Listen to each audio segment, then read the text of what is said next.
You're watching Texoma's Fox Morning Edition in high definition. Good Monday morning to you, Texoma, and thank you so much for joining us. I'm Darren Mullen. Top of your headlines, a Wichita Falls transgender rights group spent their Saturday protesting Senate Bill 6 by marching along Kemp Boulevard. The bill, co-authored by Lieutenant Governor Dan Patrick, will ensure that public schools will be able to continue to determine how they accommodate students with individual needs. A statement by Lieutenant Governor Patrick says the bill also covers private businesses and requires government buildings to continue to designate separate restrooms for men and women.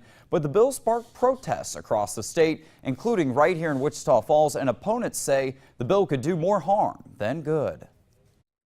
I've been in education 40 years, I'm retired, but I've seen the struggles that students go through that don't fit in with the regular general kids.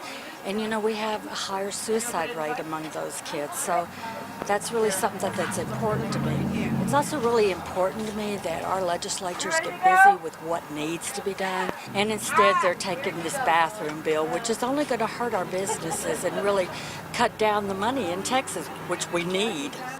Proponents of SB 6 say the bill does not discriminate and call it a common sense privacy and public safety policy for everyone.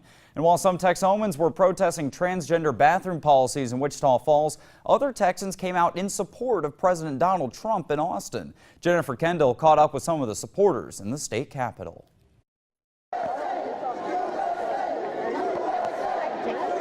About 300 people from all over Texas met in the capital city to voice their appreciation for President Donald Trump.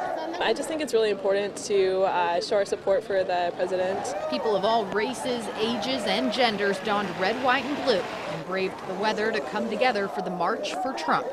I think that he's making a lot of changes that are positive for the country, and especially with the economy and trade, and I think that there's nothing to be afraid of. I support the president because he actually supports real hope and change. It wasn't just the Democratic establishment that he derided, it was also the Republican establishment. Many in the group say they served in the military. Veterans like Trump. Absolutely. And are upset about the way opponents have responded to the election. Because he's America first, which is what we all devoted our life to protect the Constitution and what it stands for all Americans. The rally wasn't without controversy.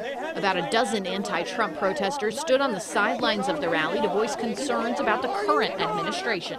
We just wanted to make sure that people understand that this is not the attitude of America. This is this very specific viewpoint that's being represented out here right now. So we and my group just want to show up and make sure that people know that that's not the only viewpoint and they don't represent the majority of Americans. You know what? If they're being nonviolent, it's completely within their rights, and it's great to be active in politics. I think that's better than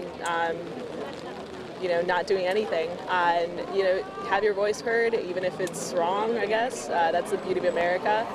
Besides one brief altercation early on, people on both sides stayed fairly civil, hurling insults instead of punches and recognizing each other's right to disagree, albeit sometimes loudly. Like it, go home! Deport you!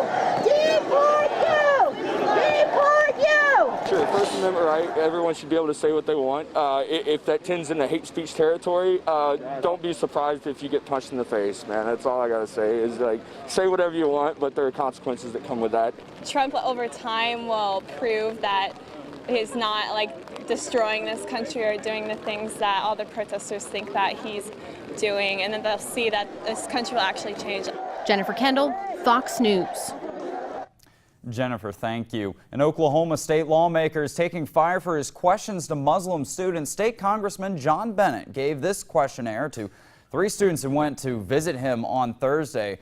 The questionnaire you see right there asked them to answer 17 questions such as, do you beat your wife? And do you denounce terrorist organizations like Hamas? In a written statement to a local news station, Bennett said the questions were based on Islamic teachings and were meant to be thought-provoking, but the Council on American and Islamic Relations called them hateful and bigoted. State Democrats say Bennett, who has a history of inflammatory statements about Muslims, riddled the questionnaire with misinformation. And back here in Texoma, one man was arrested this weekend after DPS troopers say he rear-ended a school bus and sent 4 students to the hospital. The accident happened on Highway 251 and True Road Friday afternoon between Olney and Newcastle. DPS Sergeant Dan Busing says a pickup driven by 53-year-old Edward Lawrence hit the bus that was traveling north on Highway 251. Sergeant Busing says Lawrence was arrested and taken to the Graham Hospital for minor injuries and a blood alcohol level test. The 4 children who were taken to the hospital suffered minor injuries as well. DPS is still investigating this wreck. The sanitary sewer evaluation process continues in Wichita Falls as counselors could award a $150,000 bid to a local company for the next phase. The multi-phase study ensures the city is compliant with the Texas Commission on Environmental Quality. Tomorrow, counselors will consider awarding the bid to Wichita Falls-based Biggs & Matthews Incorporated for Phase 3 of this project. This all started back in 2007 when the TCEQ determined the city was experiencing a large number of sanitary sewer overflows. The city voluntarily became part of the agency's outreach initiative, which along the way will help the city identify the locations and causes of those overflows. And this week, take a break from the kitchen and support your local restaurants. During the first ever restaurant week here in Wichita Falls, 12 local eateries are offering deals all this week, including 8th Street Coffee House, Ganache Cupcake Lounge, and Parkway Grill. They're showcasing their unique, one-of-a-kind goods and services that they say are the best quality for the lowest prices. For a full list of the participating restaurants and a look at the deals they're offering, just head on over to our website. Again, that's TexOmaShomepage.com. Coming up in just a bit, Brian has your full weather forecast. Plus, President Trump is claiming his predecessor spied on him during the campaign. We'll take a look at those claims after weather.